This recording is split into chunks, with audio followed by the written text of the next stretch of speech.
Bwana, naitwa Deogratias Shija, all the way from Alberta, Calgary nchini Canada. Hii ni Shija TV na leo niko barabarani nikikutangazia moja kwa moja kutoka katika kitongoji changu hiki au mji wangu ninaoishi unaitwa Calgary. Bwana, leo ni sentigredi 26, bonge la jua. Tumeamka na jua, hali ya hewa kwa kweli leo alhamdulillah, tunamshukuru Mungu. Tumeamka na jua, ni sentigredi 26. Leo nataka ni share na kitu kimoja na wewe mtazamaji wangu wa Shija TV, ambaye kwanza ninakushukuru kwa kusubscribe, kushare na kucomment kwenye akaunti zangu zote za Deogratias Shija, lakini pale YouTube channel ni Shija TV.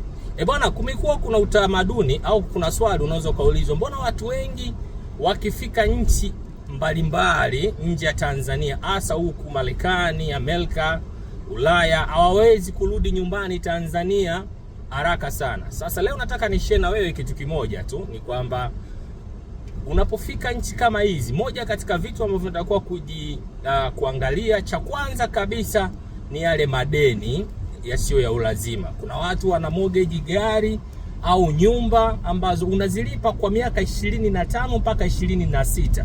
Kwa hiyo ni kipindi ambacho ndani ya miaka hiyo huwezi kusema unaweza ukarudi nyumbani Tanzania, na itabidi ukae uweze kulipa. Lakini pia kuna wale wenzangu na mimi ambao kama unavyojua hizi nchi bwana, hasa upande wa mabenki hapa yanakopesha sana, hasa kwa matumizi kama credit card. Nafikiri utakuwa umenielewa nikizungumza credit card, ni kwamba benki inakuwa inakukopesha kiasi cha fedha kwenye akaunti yako ya credit card. Kwa hiyo unaweza kuitumia kidogo. Na hiyo pia ni moja ya vitu ambavyo unakuta una madeni mengi. Kwa hiyo huwezi kuchomoka kurudi nyumbani Tanzania kwa sababu utakuwa na madeni mengi, lazima uyalipe. Kwa hiyo kuzingatia, unaweza pia ukachukua ushauri au ukauchukua au usiuchukue. Cha kwanza, kama unataka kununua gari, basi unaweza kununua gari ambazo ni used, zimeshatumika, na utakuwa una deni la kulipa kwa miaka yote 25, na unaweza ukaishi pia bila kumortgage nyumba.